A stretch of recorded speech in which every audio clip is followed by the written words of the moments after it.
welcome back to the third episode of the Second Renaissance, where I have the opportunity to sit down with good friend and fellow entrepreneur Christian Westerlind Wigström, the CEO of Moonova, which is of course part of the important digital plumbing that provides automated payments around the world. And don't we all want that in an age of disruption like the present one?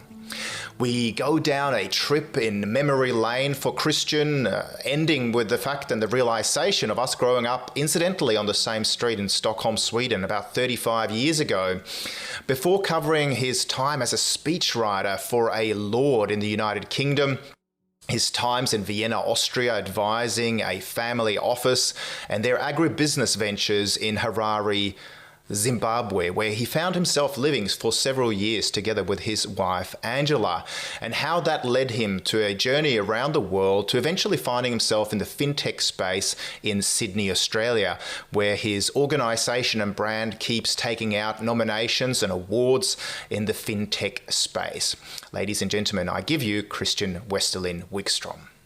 Christian, welcome to the Second Renaissance podcast. Great to have you on the show today. Thank you. It's great to be here. I think the title of the podcast already suggests it's going to be a great conversation. Yeah.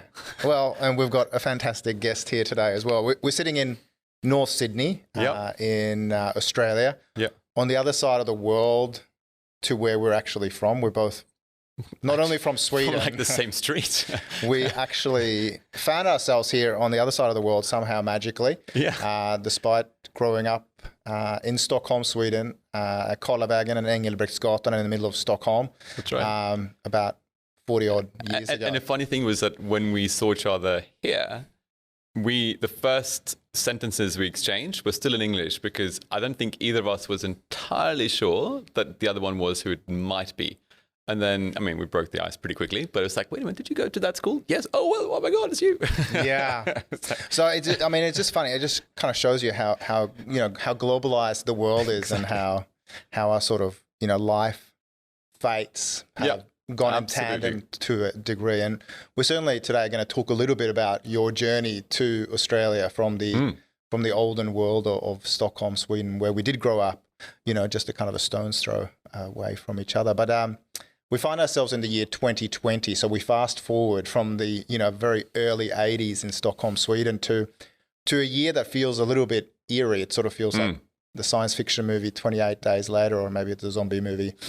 We're here in North Sydney at the Moonova head offices, and when I look out, the streets are still pretty quiet here during this pandemic year, although things are picking up. I mean, it certainly was even more quiet earlier. And there were no boats on the water that you can maybe see, apart from one cruise ship after another that were all moored in the middle of the water for sort of contagion and quarantine reasons. So for a while, obviously, there were still cruise ships coming in. This is sort of March, April, because they had nowhere else to go. They were out there somewhere expecting to moor in Sydney, but they weren't actually allowed to be on the dock itself. So that looked a bit strange. In fact, it made me think of, I guess, the very early days of Australia, where you had the penal ships lying on the Thames for a few months before they actually took off from the UK, or it wasn't actually UK at the point, but from Great Britain, to come here. And it sort of felt like the equivalent, but the other way around. Now the ships were lying here instead, waiting to be sent off somewhere else. But finally, that's no longer happening. And it's coming to life a little bit, which is a good thing. Yeah. Now, you might, if you're a listener to the show or a viewer of the vodcast, you might just pick up that despite the fact that Christian and I are both Swedish, our accents when we speak this wonderful language that is English or Australian are slightly different. So I've spent, the last 20 years on and off in Australia. But your accent is one that all over the place. Yeah, it's a bit all over the place. There's a bit of Zimbabwean, there's a bit of Afrikaans, there's a little bit of Oxford English. You sound a little bit closer to the Thames maybe than Sydney in some ways. And that would be a very astute observation. So I haven't been here for 20 odd years. I've been here for 4 years, and the trip here was, I guess, again, drawing on a historical analogy, not entirely unlike the first fleet. I did not stop by in Brazil, which the first fleet did do, but I did start off in the UK, having left Sweden at the age of 21 after my military service. Studied in the UK for many years, much longer than I probably had thought when I set out. Went from the UK via Zimbabwe. The first fleet stopped in Cape Town. I stopped slightly further north. And that's, I've actually never thought of this, but quite like the analogy. And then came to Sydney in 2016. So it has been an unusual path, I'd say, to being where we are now. And I'm sure we'll talk about Moonova later, but it is a payments business. And I had at no point before arriving here thought that I'd be working with payments. When I was on the Thames, I was working in Parliament in London for a while in the House of Lords. That was quite different from payments. In Zimbabwe, I was working with agriculture. Bananas and avocados are also quite different from payments. And then I'm here. I mean, I think there are some commonalities that we can talk about, but it's certainly been, I think, quite exciting to move from one thing to the next. And yeah, and I mean, it's been said that one of the riskiest endeavors that a human being can ever go on is to kind of, pick up and leave their roots behind, whether it's in Sweden or Harare, or as in your wife leaving Australia to go to England, where you guys met at university. And that is also the kind of hallmark and I guess a leading indicator of an entrepreneur. So I'm sitting here with Christian Westerlind Wigström. In Sweden, I would say Christian Westerlind Wigström. And he is the CEO of Moonova, which is, of course, a FinTech. And you've also been nominated or shortlisted as FinTech Leader of the Year 2020 in this pandemic. I was very, very proud of that. Yeah. Yeah. Is that like the Golden Globe, or is like the Oscars of the fintech industry? As someone who probably knows way too little about both the Oscars and the Golden Globe, I have been told that the Finnies are a bit like the Oscars. If you are a fintech industry participant here in Australia, the FinTech Awards, which with absolutely no slight on them, I would say are probably, just in terms of sort of market awareness, probably a bit more like the Golden Globe. So we were shortlisted for two categories for the Finnies, and are very proud to have been finalists. But then we won at the FinTech Awards just 2 weeks ago. Best FinTech Payments Provider of the Year.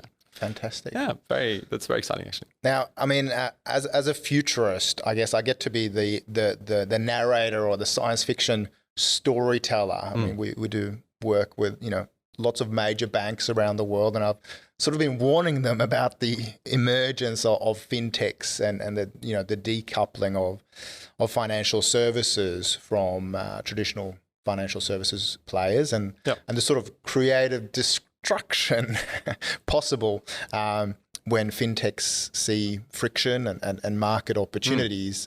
I guess over time, though, fintechs have not just been responsible for sort of creative destruction and, the likes of TransferWise that you partner with, taking market share from the major players. But increasingly, it looks like fintechs and banks, non-banks and neobanks, that everyone is actually kind of starting to collaborate. And that is absolutely critical, I think, for the success of the whole ecosystem. And one might think, well, what does it matter? I mean, for most people who will be watching this at some point, this all just seems like an industry-specific type of thing to worry about. But payments are something that we all encounter all the time, everywhere we go. In fact, probably between you leaving your bed this morning and coming here, you probably transacted once or twice. Who knows? Maybe more times. I'm definitely the same. I bought a coffee. I've been on public transport. Those are all transactions. Even very, very small efficiency improvements in payments can have absolutely spectacular impact on human society. Now, that might seem like a corny, very far-reaching type of thing to say, and that someone in my industry would say to sort of warrant the attention. But it is not that hard for people who, like us, grew up in the 80s to remember things that were really quite different. Now, in Australia, that would be imagining a world without tap and go, for instance, where cash was more generally what you used to pay things with. And something like tap and go happens, and it changes your everyday experience. It might not seem like a big change, but it is quite a big change in terms of your behavior, in terms of the things that you consider to be normal everyday occurrences and other things that you don't think are. So you save 4 seconds by tapping and going, but there's bigger consequences than that, I imagine. That's right. 4 seconds can aggregate pretty quickly. So an example I've used in the past, and I'm very happy to do it again, is there are something like 2 billion cups of coffee being sold every day around the world. Now, let's assume that it takes 15 seconds to buy a cup of coffee. So that's 30 billion seconds per day. By happenstance, 30 million seconds in a year. So as an aggregate human experience, we're spending 1,000 years per day paying for coffees. Now, imagine what we could do as a humanity with our time if we won another 1,000 years back per day. And that's coffees alone. That's not talking about then the other groceries and everything else that you're doing. Just the sheer impact over time, not day one, but over time of no longer having to say, I'm so sorry, I have to put you down. I'm about to pay for something at the till. I'll call you back. The 4 seconds, the 5 seconds, the 15 seconds, whatever it is that you interrupt a conversation that probably has more value to you, to part with something you don't want to part with, is overall, I think, going to bring about just a small improvement in almost everyone's lives. And maybe one common thread in some of the things I've been doing, even though they on the surface look very distinct and different, is that I think I've discovered, for myself at least, that almost everything you do is boring to most other people. Almost everything is something that you get very involved in yourself, and others have their own things that they get involved with. But almost everything can get exciting if you connect what you're doing to other people's everyday experiences. And so when I was in Zimbabwe and I was, dealing with bananas and teas and stuff, what you come to understand is the effort and the sometimes very, very small improvements in efficiency or in productivity or other forms of innovation of moving something from being a tea bush to being a cup of tea. And it just a marginal improvement there across enormous volumes of produce has actually a very large impact for lots of people involved. Payments is a bit like that. It's a thing that, like lots of other stuff, we just expect it has to work. If it doesn't, we find out pretty quickly that we rely on it. But as long as it works, we sort of don't really pay much attention. It's another everyday thing where small improvements can have big impact.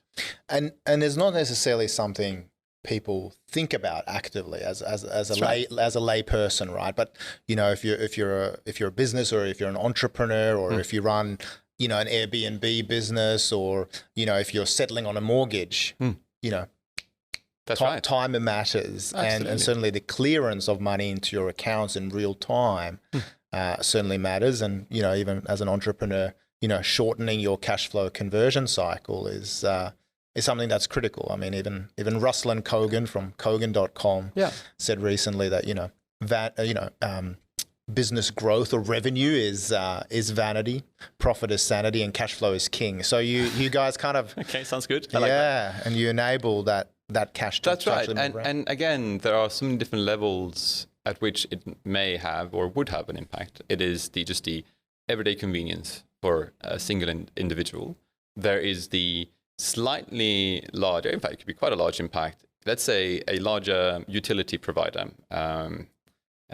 gas or electricity provider, if they have slightly faster receivables functions, so they get money faster from their customers, it means better treasury management, which could actually bring down costs or at least reduce opportunity cost of funds just being in motion somewhere, which will have a direct aggregate impact on the economy as a whole. Now, a lot of these things, again, might seem like they're far-fetched, but if you just think about, we're talking about something here that every single person who watches this, who doesn't watch this, will have a personal experience of. You can start imagining the kind of sort of knock-on impact that this has on just life working. And what we find is that when, again, it doesn't work, everyone cares a lot. And when it does work, people just assume it's, that's the way it's always been. I think one interesting fact for me is that payments experiences is one of the very few things that we share with people in the Stone Age. There are not that many things that you can go up to a person from the Stone Age and say, hey, I have a story and you have a story. Let's talk. A few things, probably, when you had your last meal and how was your last night's sleep, but not that many things. Your conversation is cut short pretty quickly. But you probably can say, oh, I exchanged this for that. and they will have their story of a bone for a rock or a rock for a stone or whatever it is, and we will have ours. I think after 40,000 years, that's sort of the first evidence of a transaction is 40,000 years ago, we're coming to an end where very, very soon, and I think we're talking about 10, 15 years, that last link of sharing stories with Stone Age people about transactions is going to disappear.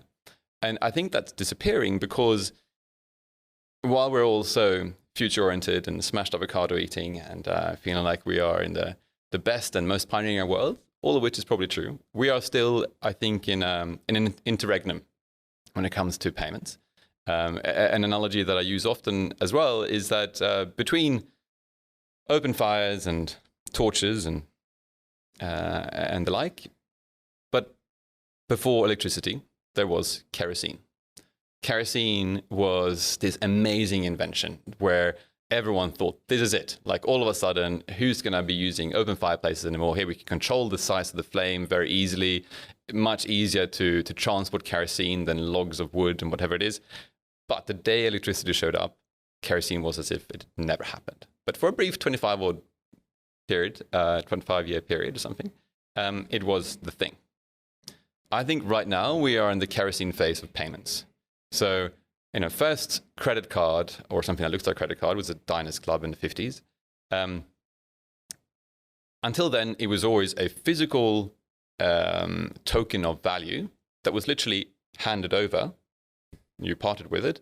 And there was a physical token of value that was handed over and a physical action in handing it over. With cards, all of a sudden, there is a virtual token of value. You no longer leave the card. When you pay, you keep the card, but there's a virtual transaction going on, but there's still a physical action, physical act of you hand something over. Still to this day, Samsung Pay, Google Pay, whatever it is, there's a physical tapping. That's going to disappear. My 3.5-year-old Lucian has mastered the act of tap and go. That's right. Yeah. But I think that in just a few years' time, Lucian is going to look back at 2020, which will have lots of very, very strange things about it. But one of them is going to be, I cannot believe you guys still had to do a thing. You still had to interrupt whatever you wanted to do to part with something you didn't want to part with. I think paying as an activity, paying is going to disappear into the shrouded mysteries of the past. And payment is going to be a status, not an activity. It will be paid, just like in an Uber. You will not be paying anymore. It will just happen. But it's a non-event in many ways. And it is, yeah, it's a status. It's something. It's a bit like, it's not too long ago that we were all connecting to the internet. You'd see spinny wheels and whatever you're connecting. No one is connecting anymore. Everyone's just connected. It happens in the background. It's so fast. It's such a, as you say, non-event. It's not an activity. It's a state. And it sometimes feels odd. Like just the experiences, the everyday experience of, say, being in an Uber. Like the act of just leaving that Uber.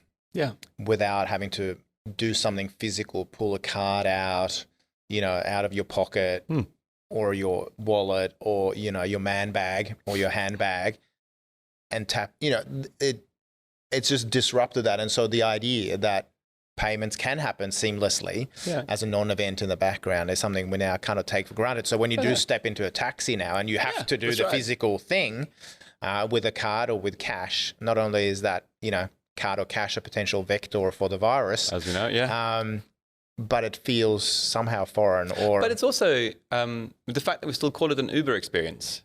I mean, it's a bit akin to going into a room with electrical light and say, oh, the Edison experience. At some point it will cease to be a thing. It's no longer the Uber experience. It's just an experience amongst 1,000 in a day where it just happens in the background. When things become obvious, they cease to have a label, or the label itself becomes the activity. Like, you don't have the Google experience. You Google something, whether or not you're actually on Google is a different question. And so, I mean, for patent people and branding people, there are lots of battles to be won here. But ultimately, I think we'll drop the Uber and we'll just say, I had all these things happening today. Yeah, I mean, it's always been the case that, today's luxury is tomorrow's expectation. And so, these customer expectations, be it B2B or B2C, keeps rising with new technologies. Yes. And I think in many ways they become more more human-centric, Yes. courtesy of the new technology. So I just want to kind of concretize, and I'm going to go into your backstory in just a moment as well of how you ended up here at Moonova. But just to concretize the importance of payments and digital payments, automated and real-time payments. There's a story of, and you know this from an African context, of course, of M-Pesa, which was a mobile payment provider and one of the early innovators in that space, but also M-Pesa, which is the Afghan version. I did not know about M-Pesa. Okay. So, similar model. Now, what happened in Afghanistan when payments were flowing, initially via cash, in the Afghan police force used to get paid in cash. Then they switched over the payment model to digital payments via a similar system to M-Pesa, but via M-Pesa. Now, the Afghan police force thought they had been given a 30% pay increase when they saw their statement balances on their phones. Now, the reason they thought they got a 30% increase in their wages was that there was no middleman, no superior in the police force skimping every time the cash got handed out from their envelopes.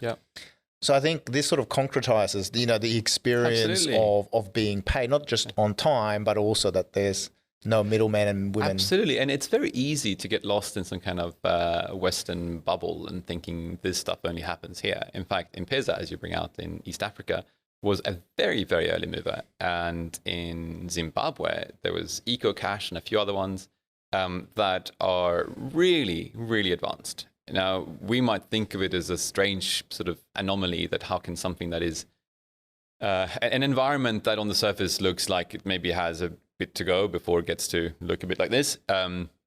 As 90s as these chairs look, I was told. But I'm sorry, I didn't mean to be judgy. I accept that. I hadn't thought of it, but it's probably right.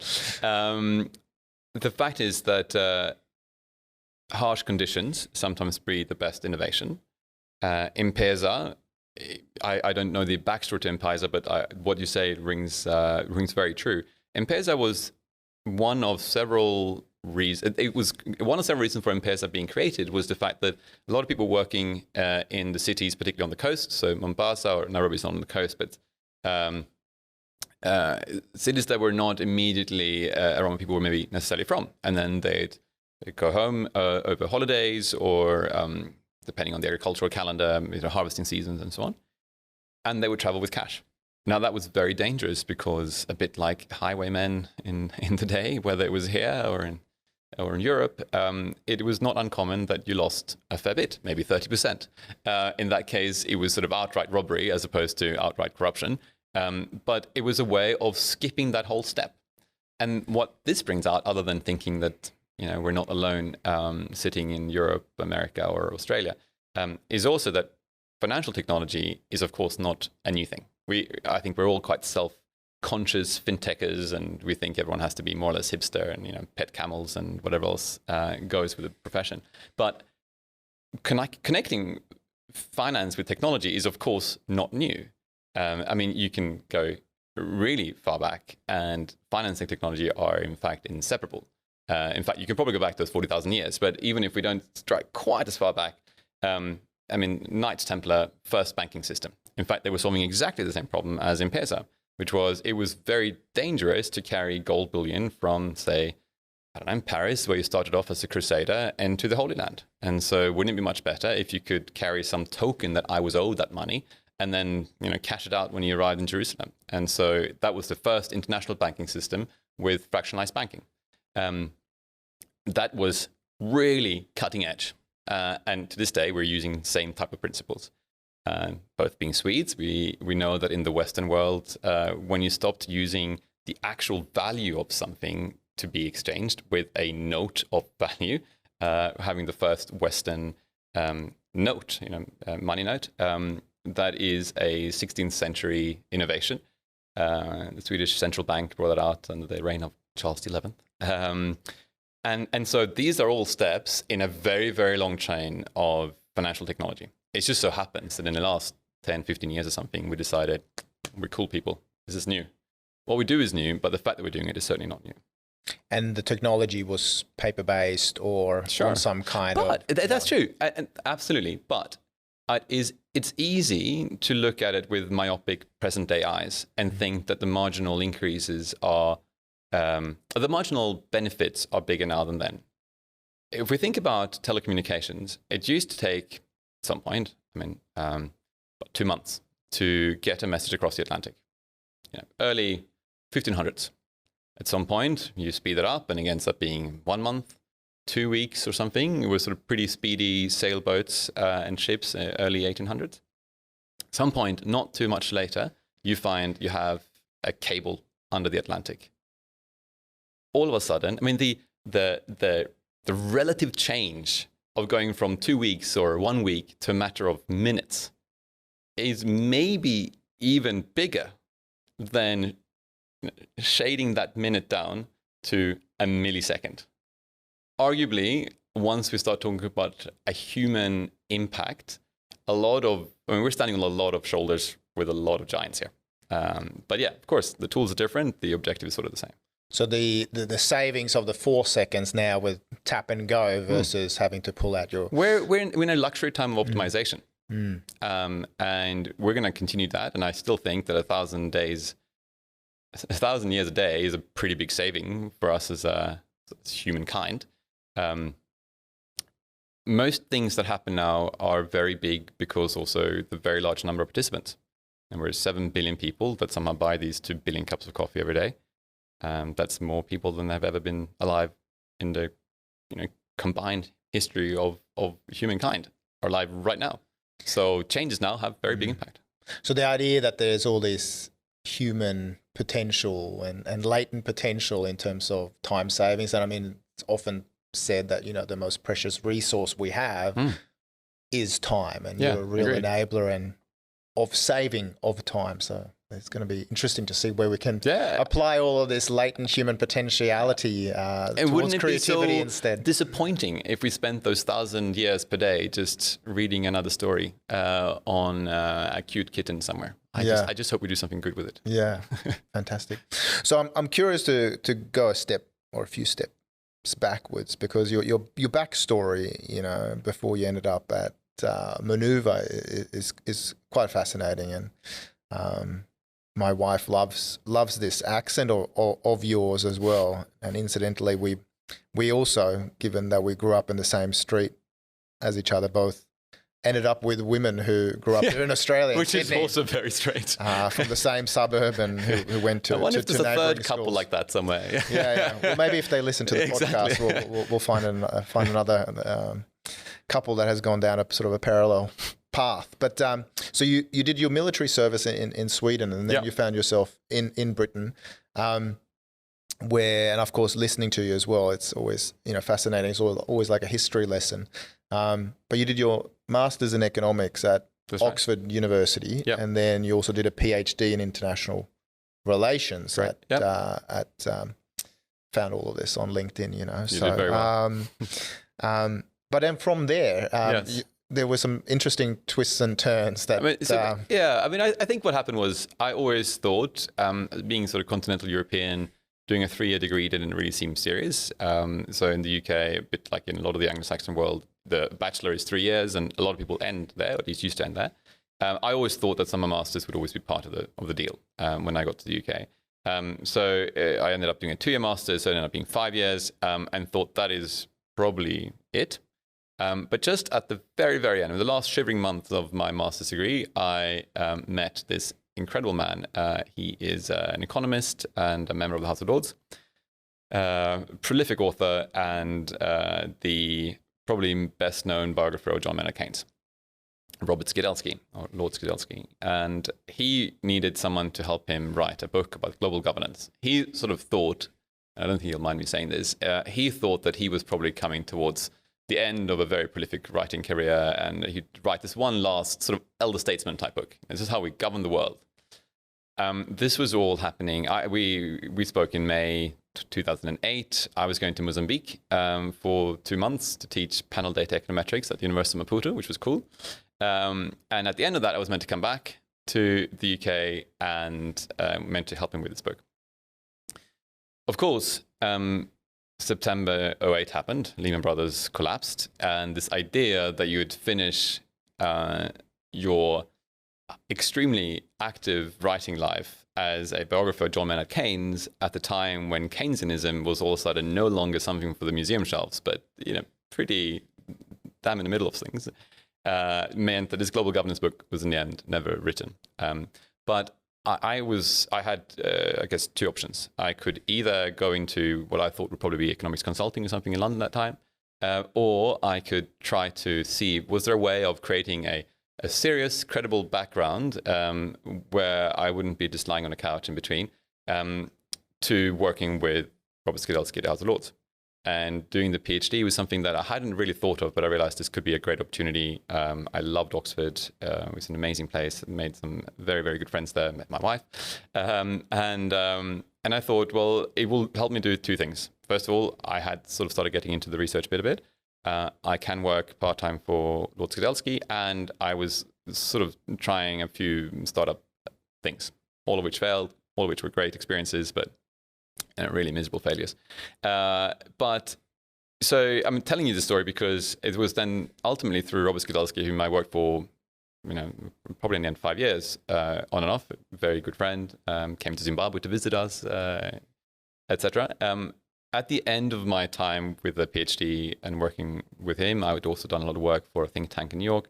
And in that sort of context, met a person who said, Christian, looks like you're getting to the end of the PhD. Let me know what your plans are forever. And I didn't really know. But I knew I wanted three things. I wanted to work with entrepreneurs. It's really exciting to live and work close to decision makers. I wanted to have a two-world life, if possible. I had spent a lot of time in Africa previously. My research was very Africa-focused as well. But I thought it doesn't have to be Africa, it could be something else. But I don't want to, sort of too early in life, end up in front of a screen in one place and the world sort of shrinks a bit geographically. It might expand in lots of other ways, family, whatever, but I wasn't ready for that. And ideally, I want to work for a family office. Family offices, or family-owned business at least, tend to have long investment horizons. They literally think in generational terms, because they think, well, young Anna, one day she's going to be taking over the business, and one day young Tim is going to take it over after her, and whatever it is. They really do think in very long horizons. The sort of quarter-based capitalism is not sort of their thing. So anyway, I told this man, also a good friend, entrepreneurs, two-world life, family-owned business. And he said, which is just remarkable luck. Actually, I know this person you should talk to. And I met this person. He turned out to be an extraordinary other story, which we won't have time for. In Vienna or in England? So he's Austrian, but he was in London that very night. And we could only see each other at 11 p.m. after he was at what must have been an exceptionally fun dinner. And we met in our apartment we literally just moved into in Notting Hill. I was coming down from Oxford, where there was this was... what's it called when you have haggis? It's called Burns Night. It's Scottish tradition. Anyway, so I was coming down to our still unfurnished flat in London. He happened to be at dinner just 3 doors down the road. And we spoke for 20 minutes. He is an entrepreneur through and through. And he and another family, a Norwegian family, had built this big agricultural startup in Africa. And he said after 20 minutes, well, I think you should come down. So I think you have to tell me in 2 weeks, is it a no or a not no? If it's a no, well, great to meet you. If it's a not no, you don't have to say yes yet. Then you'll come down, you'll have a look around in Zimbabwe, you see what you think. If you have a partner, let him or her come down too. And that's what happened. So my now wife, Angela, and I flew down about a month later or so. Loved Zimbabwe. I very strategically proposed to her in Zimbabwe to make it a bit like our place, not just my... Angela was incredibly gracious. I won't tell Angela. Of course. Angela was also finishing a PhD. It wasn't obvious to her that she would be a housewife in Harare. She ended up being very far away from a housewife, even though she did move down with me, which is obviously amazing. She ended up writing a book and working for Investec and all those things. But that's how we ended up there. Spent 3 years there, some of the best years of my life. Met amazing people, etc. And at some point we discovered, well, we sort of either stay here for another 3 years or so, you sort of commit to the place a bit longer, maybe have family there, or it's probably the time to move away now. I think if you're not committing to a place, spending more than 3 odd years, people outside are going to think like, why were you there for so long if you weren't going to stay? 3 years, I think, is sort of what you have. Angela is from here. We decided now is a good moment to move here. We're expecting our first child already. Well, we're about to expect our first child. Came here, and I landed in Sydney late September 16, and had a bag full of ideas, prejudice, probably against sort of what I would expect in Sydney. I'd been here quite a few times. As a staunch European, I thought this might not necessarily be exactly what I'm looking for, but I knew some lovely people here, and I had come to like the place quite a bit. Was actually blown away by the openness of people. I had 30-odd coffees in the first 2 months. No one in Australia said no to a 30-minute coffee. I am eternally grateful for that. Really understood how amazing a place Sydney is. And one of the many coffees I had was with a man who founded MoneyTech, which is the parent company of Moonova, which I've built over the last 4 years. So that's how this happened. And we're sitting in the headquarters of both MoneyTech and that's right. Moonova here. Fantastic. That's a very long story, but it's been fun. It's all right. People have written, long stories about the first fleet, and you drew on that sort of analogy. I'm very proud of that one. I had never thought of it. I'm definitely going to use that more often. Yeah. So speaking in metaphor or in tongues, as some people might say, yes. I'm just curious where Moonova sort of sit. I know, one of my favorite payment providers for international exchange is TransferWise, but in layman's terms, can you explain, or with a metaphor, can you explain? Yeah. In a way we all understand, what does Moonova essentially do? So Moonova automates how businesses receive, manage, and pay funds. That's not a metaphor yet. I'm getting there. But it's important to know that we are not replacing banks. We're not. It's a hobby in the fintech world to be bank bashing. Everything bad in the world's come from a bank. Some of which is true, some of which probably really isn't. We work very closely with banks because banks are very, very good at building infrastructure and maintaining systems between one bank and another bank. The way that we look at it is that that's sort of their world, but most businesses require some sort of interface between a bank and themselves, because where information really makes sense to have is not in a banking portal. It's in your own ERP system. It's in your own software environment. So you can get real-time notifications of when money is received, and you can make real-time instructions that are automated. It's not a person sitting somewhere clicking a button or uploading a file or whatever it may be. So the way that we look at ourselves is that banks have created this amazing rail network. Think of it as high-speed trains between themselves. But most businesses, those rails end 300 meters from the platform where they are actually standing. So you have this real-time thing, new payments platform, great example. It's a real-time payments network, really impressive, but it ends 300 meters away from the platform.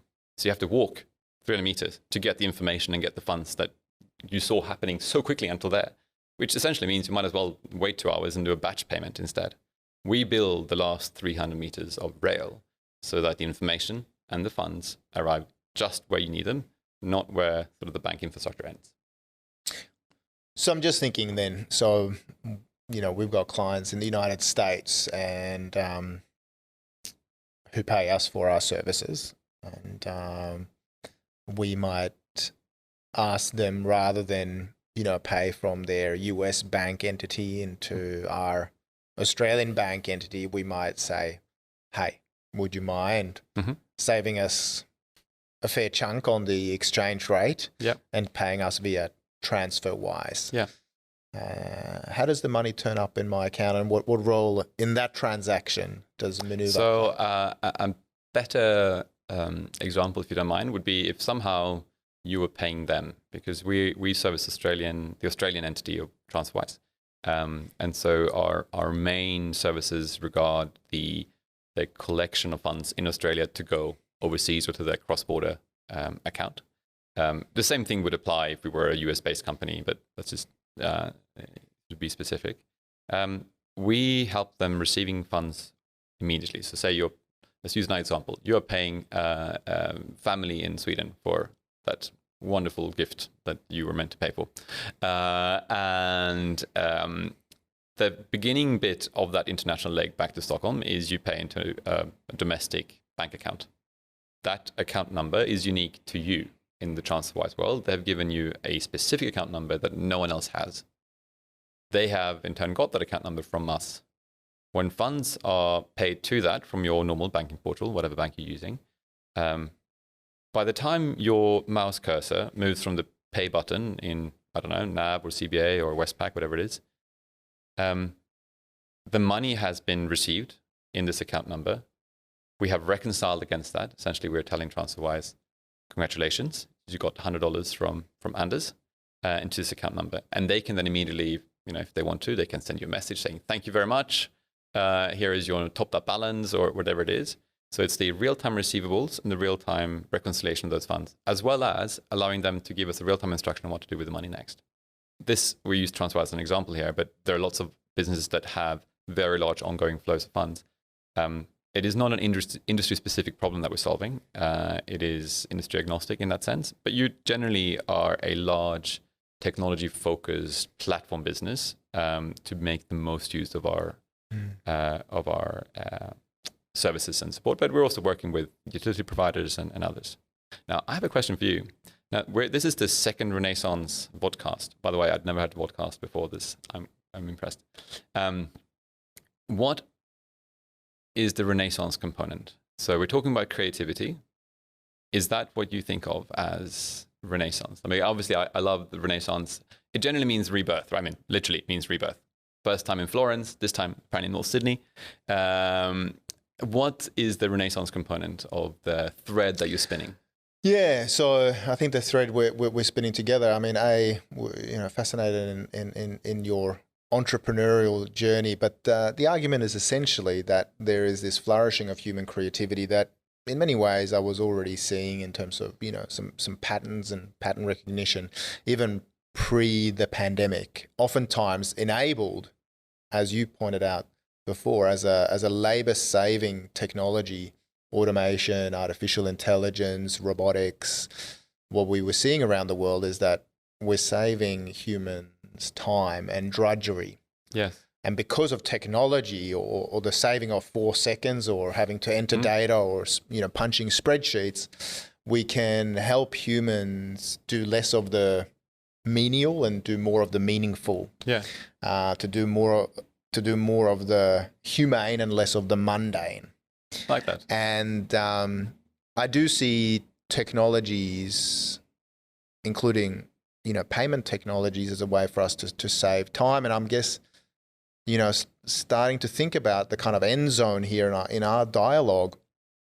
I am curious to see how you foresee the unleashing of human creativity, right?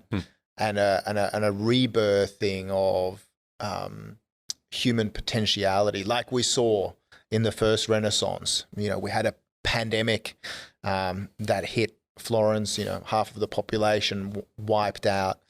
We saw the pandemic leading to huge labor force mobility. So we saw peasants becoming merchants becoming new noblemen and women, and the cost of labor went through the roof for the people who had capital.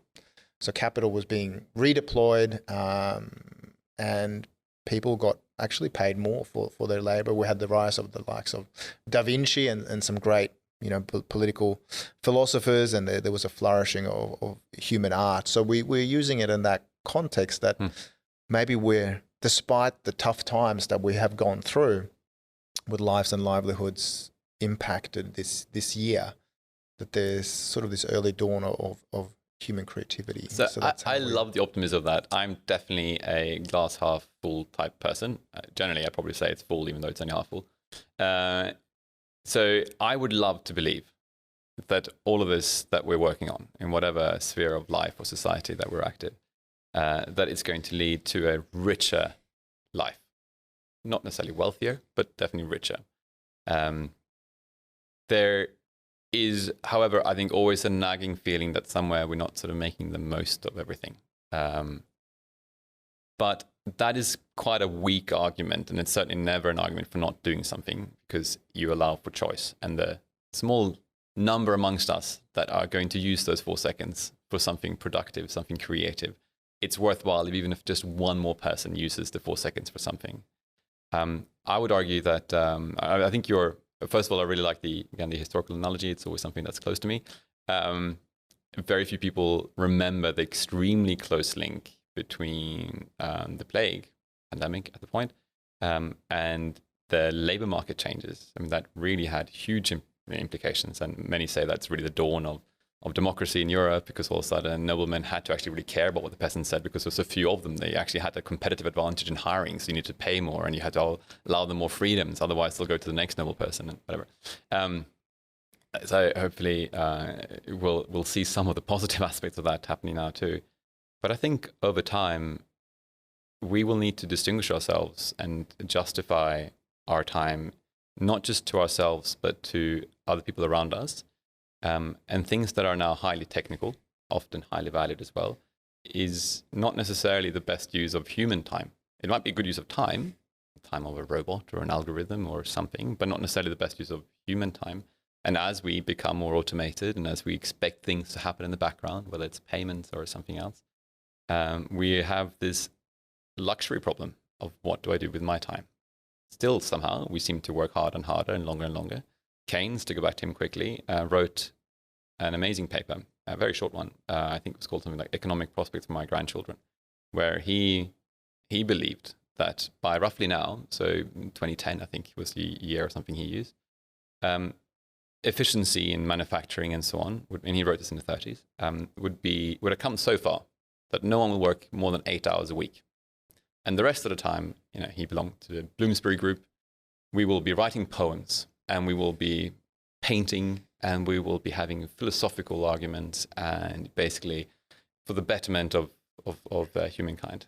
I want to believe there's something to it. I think we are underestimating the lack of telos in society. So as we've lost a lot of sort of moral imperatives and categorical imperatives that, this is good and this is bad, and some of these for good reasons, we've become sort of ensnared in relative objectives. There's no absolute good. It's just you can have better or worse.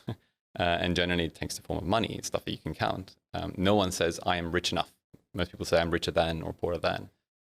So the risk is that with more time, we will not allow ourselves to use that in a sense that we have what we need. Let's just use our time to write the poems that Keynes spoke about. We'll probably struggle on and get better or worse as opposed to just good or bad.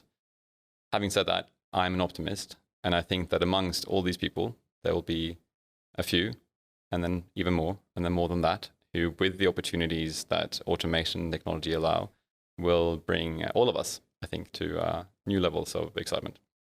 Yeah, and I guess, just kind of tuning into that idea and the sort of Keynesianism there, and, there's always a fear in terms of, the labor market, that technology and automation technology can replace humans, right? And at the same time, you see technologies like the humble ATM, in a financial technology perspective or context. Yes, it was a labor-saving device in terms of handing out cash and depositing cash. Yeah. But it enabled banks to hire bank workers who did other things, not necessarily bank workers who were dispensing cash faster, but they could focus on different types of value adds.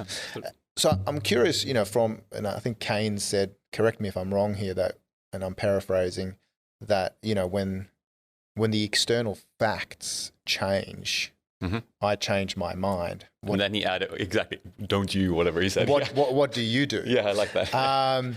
So I'm curious when from your historical perspective, from your future gazing perspective, do you think that automation technologies like the ones that you guys create, do you think they will enable humans to create new jobs? Who do you think might be potentially automated out? And if you're running the risk of being automated out, what should you do as a person, as a human? I think often, again, it's helpful to not think of ourselves as being so exceptional. We have, a few million years of human history, and a few thousand years of written history, and time again, people have actually faced the same problems and have asked the same questions.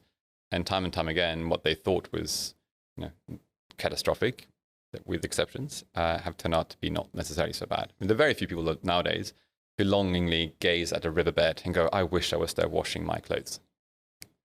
Oh, I really hate washing machines. There are very few who do that. The people who used to be down at the riverbed washing clothes are now doing, hopefully, more exciting things. Now, that is very easy to say a few generations after the introduction of the washing machine, and there were definitely people who, in the transition away from the washboards, felt that they were being neglected and they were no longer needed, and trade with very, very long traditions were coming to essentially an end. But I do not think we could find a single person who says, let's, like the Luddites, let's do away with the washing machines and let's go back to the riverbed.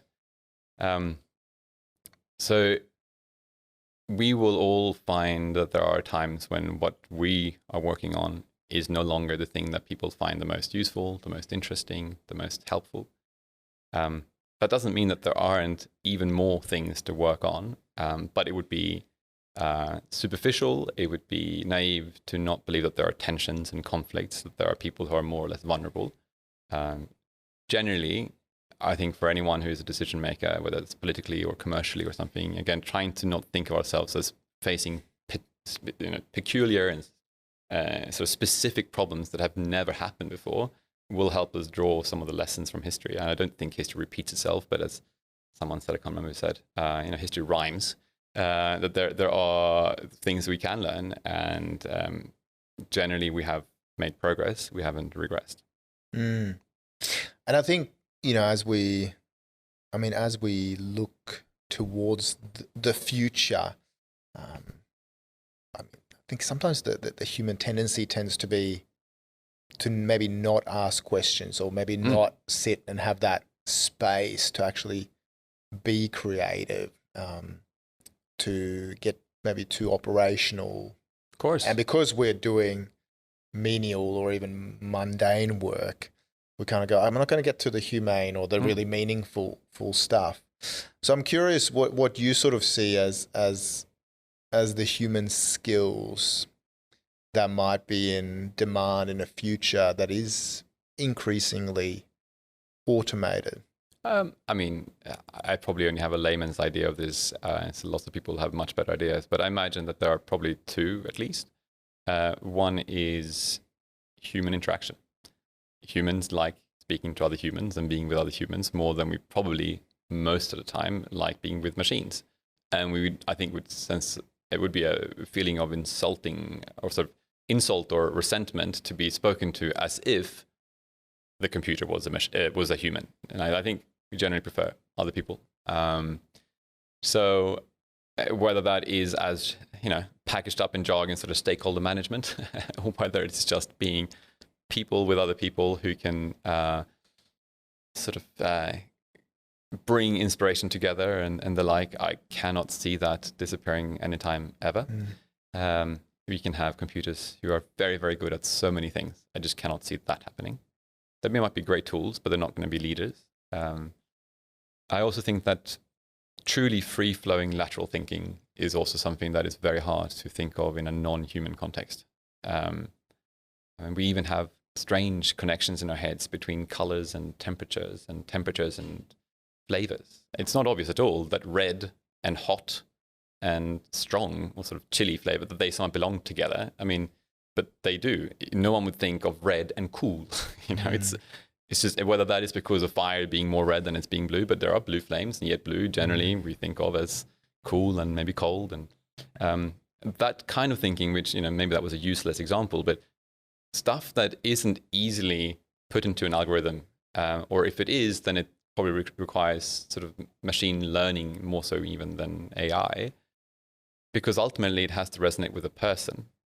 And if we're not sharing the same points of reference, then it's sort of, it's totally useless. And so if you can think laterally, if you can connect things that have no obvious connection at first sight, and if you can present those narratives and those stories to other humans in a way that resonates with them and makes them see the same links, in whatever industry you are, I think you're going to be successful. And